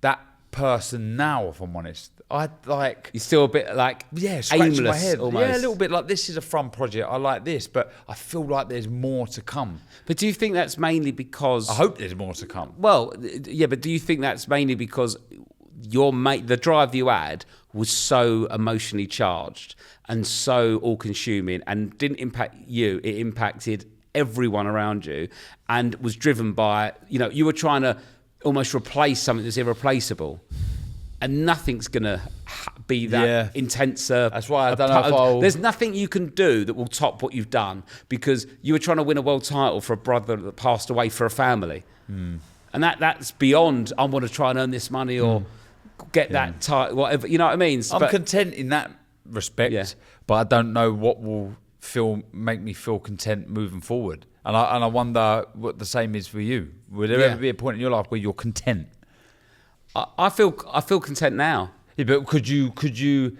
I mean, what if you was? I don't know. You would never be forced to stop. You don't really get an injury, do you? In comedy. But I mean, say if you have, you say, I think I would be frustrated if I couldn't do comedy anymore. But I think I'd have to accept it and see what else there is. Because that's the other thing I try. If you label yourself too much, then it stops you from doing other things. So I'm Darren Barker, the ex-world championship boxer. Yeah, you lose that identity when you retire. That's another thing you got to battle with. But that's if you put too much self-worth in the title and not in yourself. Yeah. Because, that's the thing where the art, if you want to get really spiritual and wanky, when someone says, and who are you? You should answer, which is actually the Johnny Wilkinson podcast, I am. Because we are just existing. Darren Barker, that's just a name someone's given you to put a marker on this body. But actually, you're sort of floating around and doing stuff. And if you tell people that and you tell yourself you're a comedian or a boxer, it labels you. And it can, if you get too wrapped up in that as your pride and your ego, then you can't, you can't do other things. I was almost like, I was never famous like you guys are. Like, you're famous in boxing, you're famous in the comedy world, you're famous on TV. But I was known in my world of amateur boxing, and people knew me as Ryan the Boxer, and I was in a way repulsed by anybody that I felt like they wanted to know me because of that. Like almost like a trophy mate or a, I was repulsed by it. If there was any, or if a bird sort of fancied me or something, and it was because I was it repulsed me. And when I'm around Darren sometimes, like I've been in a pub with Dale and like someone's come over half pissed, wanting a selfie or whatever. It puts my back up. I wonder how, but it does, doesn't it, Dale? Like, fuck off, mate. Like, he's chilling out. Like, take it again. Keep getting up and doing it. Not that I'm like if I'm asked to take the photo, I mean I'm bothered for Darren that someone is imposing themselves on you and taking something from you. Like you're some sort of trophy for them. And I wonder how being a celebrity feels for you. Like just walking out. Does it feel good when someone recognises you, or are you shy with it? Like, It's I don't mind as much when I'm on my own. When I'm with the kids and it interrupts the day, that it's more of a it's more of an issue because you're like trying to like be at the park with the kids and they keep going, "Can I have a picture and I chat to you?" I'm like, well, I'm actually here. I want to. Yeah. I'm here to Have a bit of socialise respect. and chat with my kids, kind of stuff. But the way I look at it is, I can't go on this. I can't go on, Graham Norton, Jonathan Ross, or Lorraine, and go, "Hello, I'm Rob Beckett. I'm a comedian. Come and see my show." And then after doing all that, "Hey, I'm Rob," and then they come up to go, "Oh, hello, Rob." I can't have the hump with it because I've spent. So it is a balance of, And my daughter was about the other day. She went, "Why do they want a picture?" I was like, because I do shows and stuff like that. And she went, "Do you like it?" I went, "Oh, it's all right. It's a bit annoying." And she went, "Well, just stop doing shows then." I was like, "Yeah, fair point." So you can't have it both ways. You can't. So I think a lot of it is just accepting it, and they're not doing it to, be mean or upset your kid or get in the way of your life. They're really excited and happy to see you and stuff. So I try to not. I try to not have opinions or principles. It's really hard to, but if you don't, it's so easy. Because if you haven't got an opinion on something, the amount of energy you save. Yeah. So I was really thinking of you, Les, and you sort of go, actually, do I actually? Or am I doing it because I feel like I should? I'm terrible at that. I'm terrible at that. It's the principle of it, the way they spoke to me. I'm like, well, okay, well, what does that actually mean? Like, because normally if someone is being hard work to you, or if someone comes up to me and goes, "Oh, I had a photo of you, I don't think you're that funny, or I don't think you was a very good boxer," the issue's not you. The issue's them. Yeah. The issues that and the way I deal with that is, if they are horrible or rude, rather than getting my back up and having to go back because it's just wasted energy, I sort of try and forgive them and be like, feel a bit sorry for them and be like, "Do you know what? That bloke's not happy because he's felt like he's had to come over and tell Darren that he ain't a very good boxer." And you just go, and there's a sort of a Buddhist saying which is, is that so? I think it's, "Oh, is that so?" Which is sort of like old worldy, so you can't really say that. If someone goes, "I think you're a shit boxer," you go, "Oh, is that so?" It sounds like weird. You're like, but I get the concept. Yeah, but I've got a South East London version because I've read that and I spoke to a therapist about it. I was like, well, I can't go, "Oh, is that so?" Or is it so? Oh, right. Yeah. Oh, right, yeah. Because what you've done is you've acknowledged it. So if you go like, I don't think you're that funny. All right, yeah. And just say nothing. They'll go. Because there's no conflict, there's no reaction. Go, all right, go. Because they're allowed. Because before I'd go, "Oh God, he thinks I'm crap because I'm crap, aren't I?" And they're all going to find out that I'm crap. And if I'm rude to him, he'll tell people. They won't come to all this stuff. But disengage from that, bring it back down to your stomach, and just like, "All right, yeah." And then it floats away because.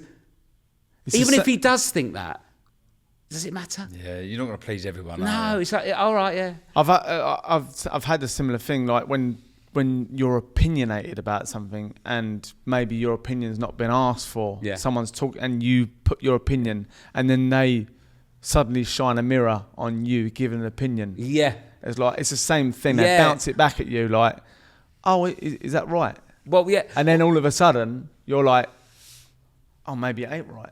You question yourself. It shined it back on you. I think what's difficult in my job is that you shouldn't care what people think of you, but I have to, because if I don't get any viewers or listeners, my job's over. So it's like, I don't care what people think of me. That's not what they think of you. No, but for my career though, right? because my career will impact on me, because that will bring stress into my life. If, for example, I don't ever care what people think of me and they stop listening to the radio show or stop watching my telly show, that does have an impact. So it's weird, but it's not, like you say, it's not actually me, it's me doing comedy, which is constructive. Yeah, exactly. So it's like, it's a balance of like, not, but in day to day in the to street, adapt. If someone's coming up to you and go, "I think you're shit," or "All right, yeah, okay." And all right, yeah, you do. So I was in a cab the other day where someone went, and this was a real moment for me, because it would have really put my back up. There's a cab firm that they use for a lot of TV shows and stuff like that. It's normally all the same TV productions use it to get you to and from places. I went, "Oh, do you still?" He went, "I've not driven you for ages." I was like, "No, not for ages." And he went, "Yeah." He went, "Yeah. Do you have any problems with?" I won't say the company's name. Their drivers. I went, "No, not really." He went, "Yeah, because because a load of drivers won't drive you because apparently you're a bit of a wanker." No, serious. Yeah. And I went, and before I would have been like, but I was like, "All right." What have I done? All right, yeah, okay. I went, well, and he was like, "Yeah," and he went, "But I always think you're all right." And I go, "Well, to be fair, like my dad was a bit of a fast driver, and he would sometimes get into rows and jump out the car and have a bit of a, bit of YouTube road rage kind of thing back in the day before cameras. So I'm very nervous. I don't like people that drive very fast and stuff like that. So I have in the past said, can I not have that person because they drive too fast for me, and it makes me a bit, or they might bib someone, or they might have a bit of a, some drivers like that. So I'll go, can I?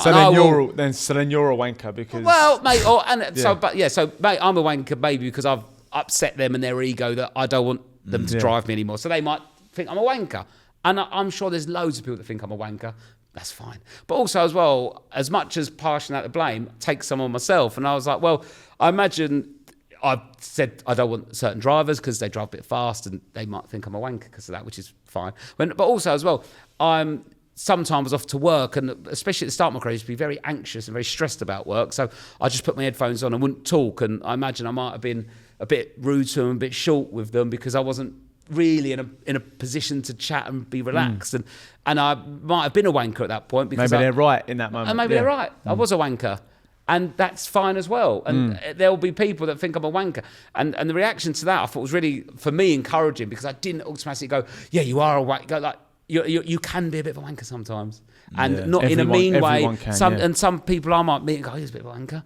But the amount of only people in a week you think, oh, he's a bit of a wanker. But like, not really think it, not really care. But I try to sort of like ease back on and go, well, actually, I might have been a bit rude in the past, or they might be a bit affronted that I don't want them to drive me because they drove a bit fast and stuff like that. But accept that, and it's fine. And it's not that you're a terrible person and your career's over now. Yeah. On that note, you spoke about comedy. Yourself in comedy, you felt a bit of a fish out of water at times in those early days. And that being a working class person in a middle class industry. Yeah. Did you feel like you were seen as a wanker just for being you? Like, wanker's a strong word. No, but as in because you weren't as articulate. I think stuff like that. Maybe it. Well, I manipulated that situation where their view of a working class bloke was Towie. Joey Essex. Is this the clique? Is this the rest of them? This is the industry. So, for example, I knew I was good and I was funny and I was getting laughs and stuff like that. And then everyone was sort of very middle class, some of the other acts and a lot of the industry. And I wanted to get on telly, and a lot of people on telly, it was before this sort of like, there was more diverse bookings with women and different like ethnic backgrounds and stuff like that. So quite white. But it was quite white middle class, really. And then I was like, well, if I want to be on Mock the Week. I know I'm as funny as everyone else on there, but I haven't got an angle. So I thought, they already think I'm thick, so I'll just double down on being thick. So on Mock the Week, I'd go on my angle would be, I don't know anything. Yeah. And I'd know a bit of it, to be fair. And also, right at the start, I didn't know much. As you grow older, you learn more about politics and all stuff like that and being around it. But I didn't know anything was my act. And I'd be super thick to, one, get an angle on the show. But also, as well, I thought, if they think I'm thick, they won't expect me to sort of be quite shrewd with other stuff. So I sort of played that sort of hand at the start of my career to sort of, the way, be in a better position because I felt like they could, mug me a little bit, but then I'd be able to sort of pull them up on stuff further down the line. So I played that to my advantage at the start as an angle, and then actually as I developed as a comedian, you're less angle and persona led because you're being yourself. You find your true comic voice. So that sort of falls away a little bit and stuff. And I went on a few quiz shows and won it, which sort of, not that I'm a super brain box, but I first started Mock the Week, and some people thought I was like, there was something wrong with me. Is it a bit cliquey comedy? Like, is there a clique? Is there a group? There's little cliques of people that you started on the open mic circuit with that you know. So like, not a clique, but it's just a bit like in boxing, like Olympic cycle years. For example, like Anthony Joshua and like Luke Campbell. I think are quite close because they were coming up together and stuff. So like, me, Romesh, Tom Allen, Lloyd Griffith, Josh Widdicombe, and all that was sort of the same sort of year group. Catherine Ryan, Joe Lycett and stuff like that. So we all started out together and stuff. So you're closer to them because you're doing the same level of gigs. Who's the best out there, would you say, at the minute? I know there's different types of comedians, but who would you say the best is? I think Romesh is brilliant, and I think sometimes he gets a little bit underrated because he's on everything. So you sort of, because he's on all telly all the time, you sort of, people just think, you don't now, Dad, I've realised how great he is because he's on everything. You sort of get used to it and stuff. But Kevin Bridges, I think, is brilliant. Tom Allen's unbelievable. Bill Burr's amazing in the States. He's got quite like Theo Von, that's pretty funny. But Dave Chappelle's sort of seen as one of the sort of governors. he was obviously like, if you're talking about Chris Rock, Chappelle, I love Billy Connolly and Richard Pryor. But for Chappelle, for me now, he's brilliant, but he's quite what's the word? Subject led. Where he's not sort of just being out and out funny like he did when he started. It's almost like, I'm going to talk to you about trans, or I'm going to talk to you about politics. And I'm like, I get what they're trying to do, but I prefer it when it's just proper. Like Bill Burr, I think is unbelievable. I think he's great. Kevin's brilliant as well. Catherine Ryan, I think, is great as well. But the thing is, everyone's so different. It's like styles, isn't it? It's like something I wanted to ask you, like those early days before you were going to be a comedian. Yeah. Like, and you bought those DVDs and stuff for Christmas.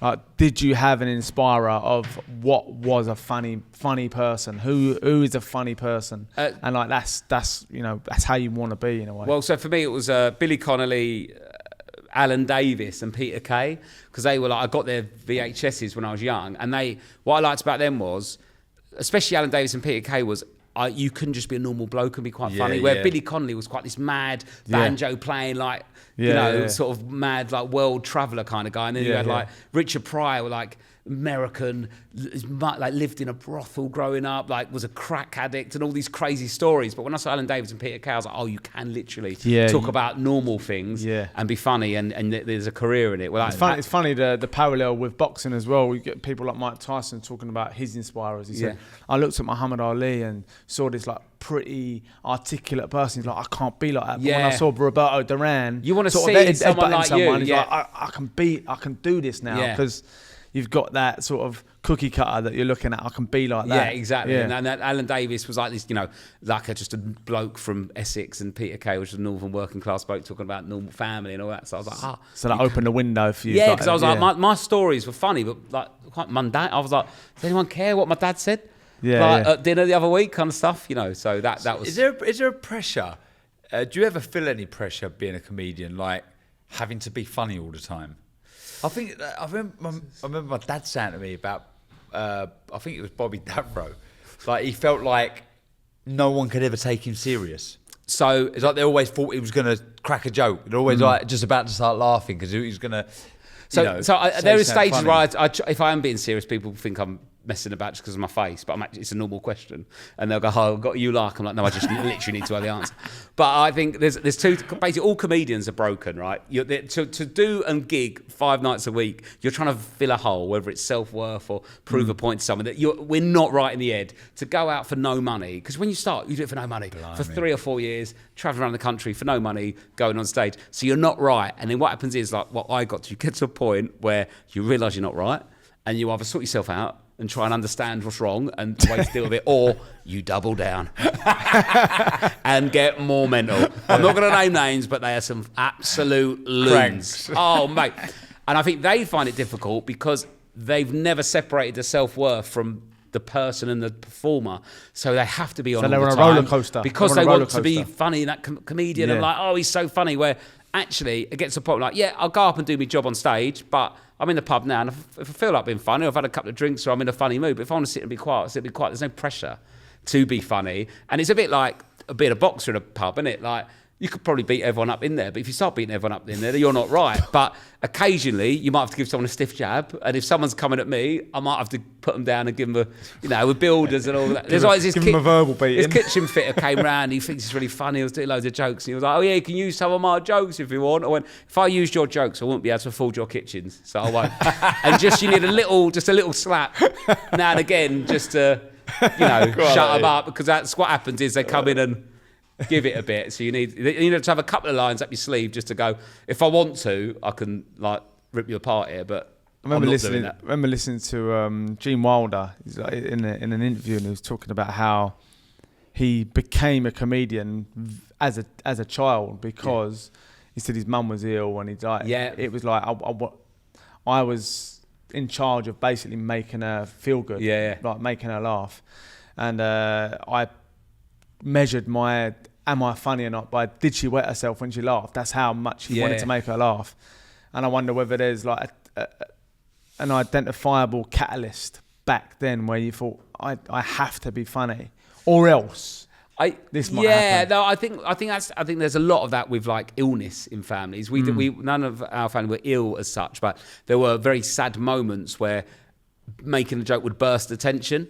So I very much was always searching for that of how can I, and I'm terrible with it now actually, where I'll avoid emotional deep conversations by doing a joke to get out of it and burst that bubble and walk off. But then the danger is you never actually deal with that emotion, which is why I think a lot of blokes struggle with their mental health, because you're in the pub, even if you say something how you feel, someone will do a joke and then you just laugh, and if you don't laugh, you're not laughing anymore. You know, so it is difficult. So I wondered whether I would, like our conversation today would go to where it's gone, or whether you would always sort of laugh things off and then just get back to professional. So now I'm for doing this podcast, like Darren said, the kind of one it is, part of me is like, it's not been that super funny for me as a normal comedy podcast, because I'm not looking for the funnies all the time. But if I didn't answer your questions properly, then it'd be weird. So it's like, but this is what we were after. It's a different type of thing, exactly. And I'm comfortable enough to do that now. We spoke a lot about ayahuasca and stuff, and I've referred to it as like the blue and the red pill of like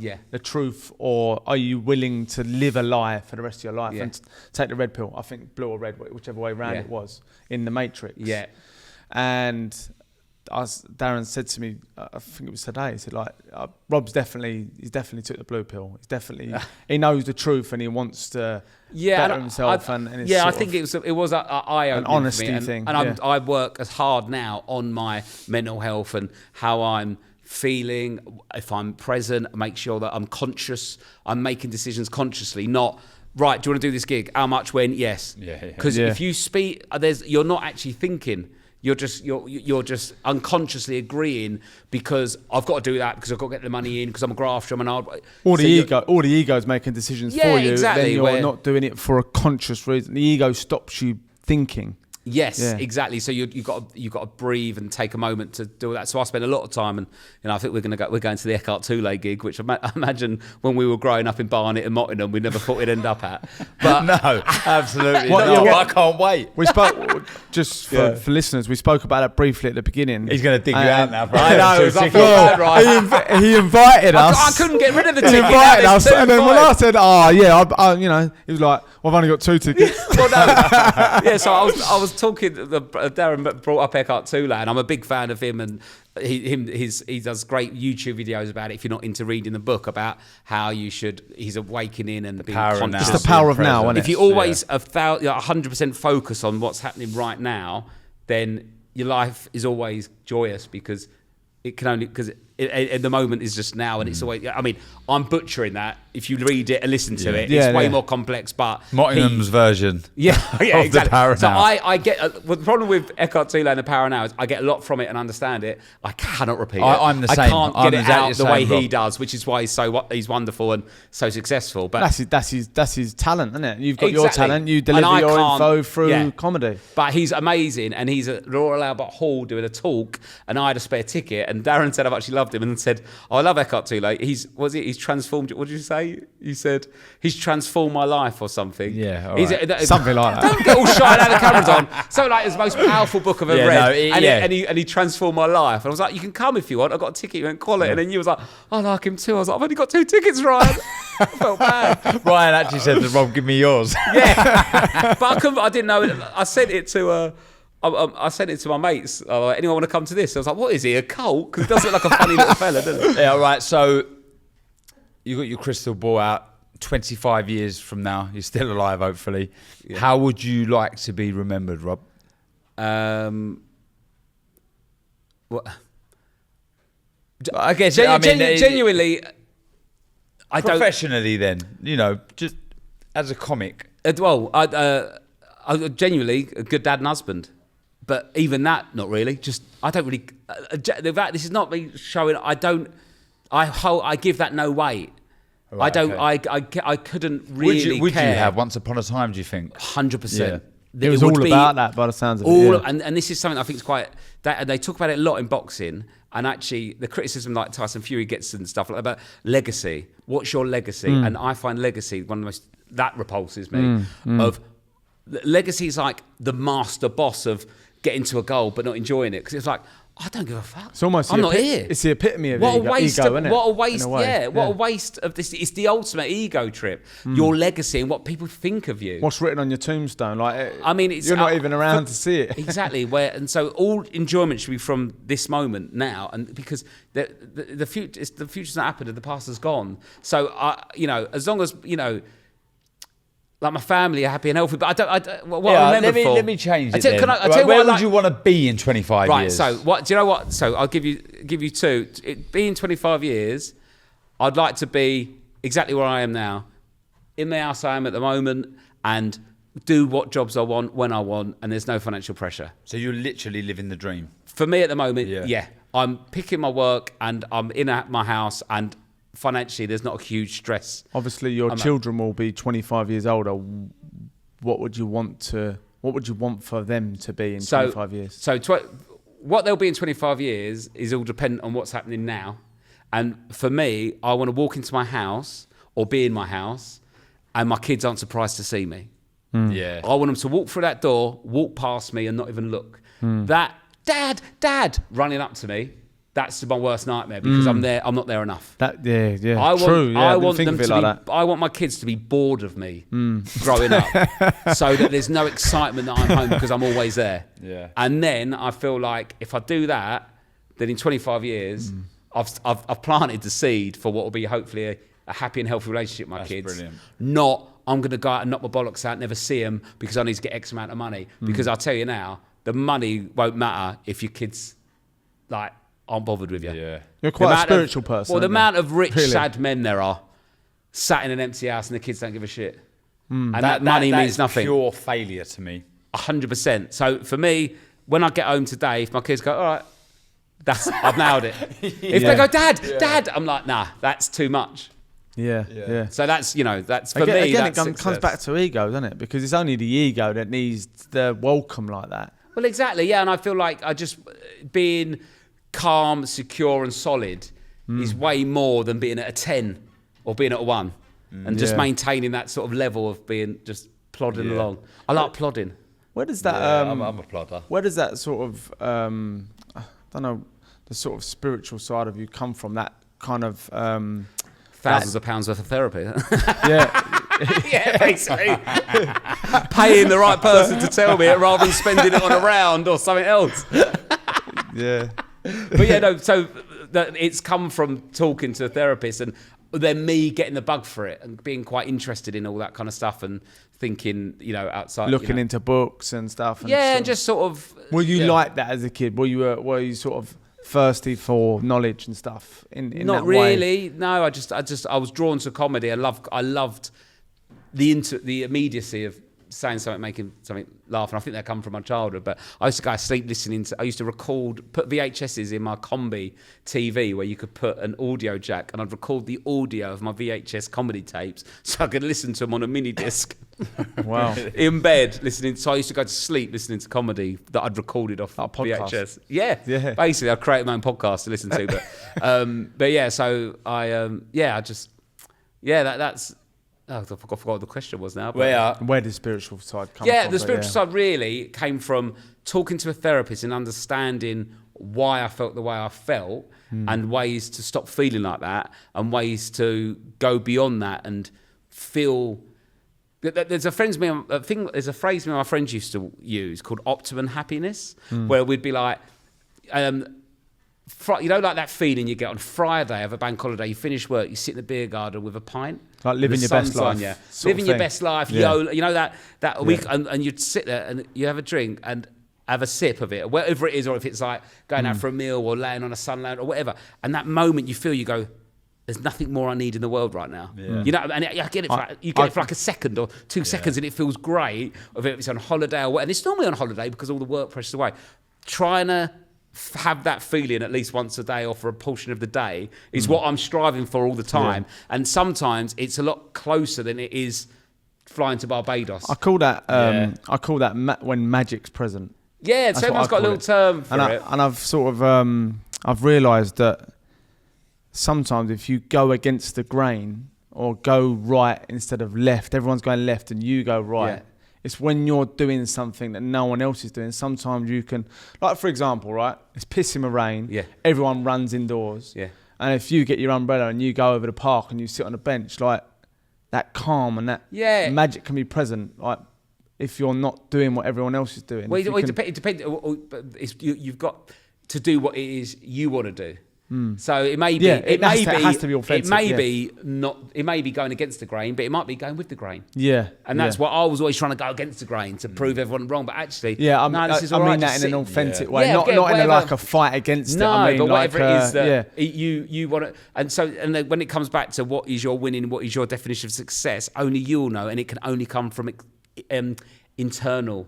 You can't get it from external, because if you're not right in the head, it don't matter if you got the world title, it don't matter if you sell this out, it don't matter if you get that deal, you get that promotion. If it ain't right inside, then the rest doesn't matter. It's something to do with the power of now, that presentness. I remember once I was on an island in the middle of nowhere in Brazil, and I woke up at like 5:30 in the morning, rain pouring down, like monsoon rain, and I went out for some reason, put my trunks on, and went out and saw the beach. And it was I arrived at this spot midnight, so I didn't see any of it. It was pitch black. And I come out at like 5:30 in the morning. There was no one around. Yeah. And I went out into the sea on my own. It was like come up to here on my own in the rain. And it sort of forced me to be totally present, because there was no distraction other than what was now. Yeah, and what you could feel. Yeah, and that presentness is the magic, or like that living your best life. And it's hard to get to. That's why it happens on holidays. Yeah. Because you haven't got, but now it's very difficult to go, I'm just so in this moment now, like. So like the other day I was like, pick the girl, but I'm not saying that I've got it. I haven't, but I'm striving for it every day. Moments. And like, you felt little moments, rather than going for 6 months and all right, I'm on the beach and I feel all right now. You know what I mean? It's like trying for it. And some days, like yesterday I didn't get it, but I went to bed and went, yesterday was too much. I booked too much in. I tried to do too much with the girls, drop-offs, boom, boom, boom, boom, boom. And I went to bed going, right, that was too much. Next Monday, won't do as much. I'm looking forward to tomorrow though. Bit of a gap in the morning. Then I see the boys and stuff like that, and working it out. And, you know, like yesterday, I got the girls from school. I picked one up. Then the teacher come out. I was like, do you need the other one? I was like, well, yeah, she's not sleeping here, is she? She was like in another classroom, hadn't been brought out to the pickup. And then we got them in the car, and then they had to get changed in the car. Then I had to rush them into the dancing like that. And I'm like, fucking, there's no, I don't want to be the present. The present's horrible at the moment. and then I was like, I looked at my phone, and Lou went, we've got a wasp there. So I was like, fucking hell. So I've got like 1,000 things. So I get so excited, and my brain's 100 miles an hour. And I can feel it now. I get all pepped up. I have to sit and try and calm down and breathe, and then that will bring me back into the present. Do you meditate at all? Yeah, so I meditate, and weirdly, I'm actually most zen when I'm on tour, because there's less expected of me in the day. Because if I'm up in Leeds for 3 nights, you know, I'm up in Leeds, all I've got to do is do that gig that night. And that used to send me bananas on my own in a hotel Same room. with me when I'm on a show. If I'm up I'd go mad, and I'd be trying to do things, meet other people, go shopping, buy this. But now I'll sort of get up, have a slow morning, either go for a walk, go to the gym, have some breakfast. Then I'll like do a bit of meditating, and I'll get to the venue, and I'll have something to eat at 6, and then for an hour I'll lay on the sofa, all dark, listening to like Eckhart Tolle, Alan Watts. I listen to a lot of, and breathe and just meditate while I'm listening to that. And then I have to slowly G myself up for the gig, because when I first started getting into all this, I started going all zenned out. So, but I've got to perform. I've got to be like, hey, boom, you know. And then afterwards, I'd try and come down again. But you have to sort of learn when to engage the energy, because you can't be a Buddhist monk and be, I'm in the moment. Sometimes you've got, I've got to sort this. My daughter's cut a knee, I need to get to the hospital. You can't just you need to, real, so you need to calm down and breathe, but you've got to go, right, I need to do this, I need to do that, I need to do but if you are calm, you can bring it down. You're making better decisions. Being in the present doesn't necessarily mean you're wearing the uniform and sitting not there doing in a pose. Exactly. You can still, but actually, the more you get into it, you can complete those tasks more efficiently and quickly, because there's not a panic or an ego behind it. You're literally going, right, okay, she's cut a knee. Me going, oh my God, my daughter's knee. Because what I'm doing there is I'm putting my feelings on, but actually, that's not going to help. No. Okay, she's got a cut knee. Right, okay, let's cover it up and then get her in the. But if you do it methodically, you'll be way more efficient and it'll be better off. Yeah, you know. I had a thing yesterday. My little boy's 5, cycling along, and he's gone into the sort of the dirt bit, and then he came off the bike. Yeah. And I just realised in that moment that if I go running for him, Yeah. I'm projecting panic on the situation. Yeah. I didn't. And He was they on the get- floor, they get up. and I carried on walking at the pace I was walking at. Yeah. And then he sort of looked up to see what I was doing. I was like, "You all right?" He's like, Yeah, I Yeah, think and then I'm too tough like that sometimes. No, but I- you know, but- if they hurt themselves, I don't panic. I say, it's Yeah. all right, don't worry, it's only a little cut. Yeah, And but- inside I think, but I think that's a good thing. I think, No, yeah, but it's a balance. It needs so, innit? 15 stitches, Yeah. yeah. There's all yeah, dirt I in it and it's bleeding. Go to school. I didn't walk past him. No, yeah. No, but you do see that when they go. the bike's all right. Phew.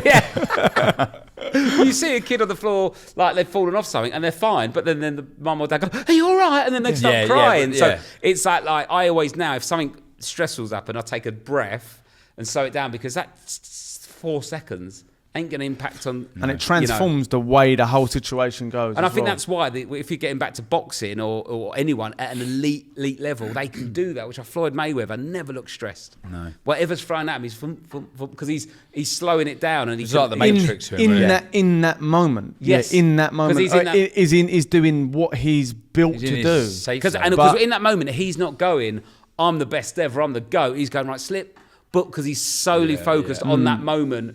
You know, and if you're focused, and then he is the GOAT. That is and meditation, he is the greatest of all right? time. That is meditation. Yeah, Like, it's you're about in the moment focus where and there's flow, isn't it? only presence. Yes. There's not. You can't have anything Well, else. yeah, that's being No fully distraction. conscious and fully present, and if you are fully present each moment, then it will lead to that. Because if he's fully present each moment and does the right thing, eventually he will be the GOAT and the greatest of all time or whatever. But if he says he's in that moment, he probably won't be because he'll be second guessing what he's doing and Yeah. stuff like that. But anyway, When's your first bout anyway? my first bout, I don't know, I don't want to be punched in the head. No. No, I don't want to get. You can fight though. But I was Done a few sessions. Done a mate. few You sessions. can bit of hold his spot. hands I can up. hold my hands up. But no. So there's another comedian called Elliot Steele who's been doing jiu-jitsu. He ain't called you out, has he? No, but he's definitely. Should we call him out? I definitely think. I actually think he's started to speak slower since he started. You know? Serious. I don't know if he's more relaxed, but no, I think when your job's your brain, I can't. I don't want to be punched in the head every weekend sparring. So I've done body sparring, but that's as far as I'll go. Yeah. Well, we'll have a body sparring competition. Yeah. All right. The last question Yeah. from me, anyway. And besides it being the tax man, Yeah. what is the fight now? What are you fighting for? The fight now is to make sure that I'm on top of my mental health and that I'm making conscious decisions and I'm present when I'm making those decisions, because if I'm not, that has implications down the line. Because if I get a bit like, yeah, I'll do that, and get the ego creeps up again, the arrogance that everyone has, and I start booking stuff in 18 months' time, I'm doing something I don't really want to do because I made the wrong decision. So my fight at the moment is, if I make sure that I can be conscious and present in every moment, then I won't have a problem down the line because I'll be making the right decisions. So my fight has been on top of that, making sure my diary's not too busy, making sure I'm having holidays, I'm seeing Lou and the kids, I'm having time, and being content. And that's what I'm on, because if I'm on top of all that, the rest works itself out. I like, just as simple as that. Like your fight is to stay present and work on your mental health so that all things are easier. Yeah, and if at the end of the day, if I enjoyed the day and I'm looking forward to tomorrow, that I've nailed it. That's success for me. Yeah. I enjoyed my day and I'm looking forward to tomorrow. Brilliant. Spot on. Rob, Cheers. I've thoroughly enjoyed Thanks, it. mate. No, I loved it. Yeah, Nice one, sorry if it brother. weren't very Thank you, funny, mate. but it's a serious No, one. It was good. Exactly what we was after. Yeah. I didn't cry like a Stephen Bartlett one though. Thanks, bro.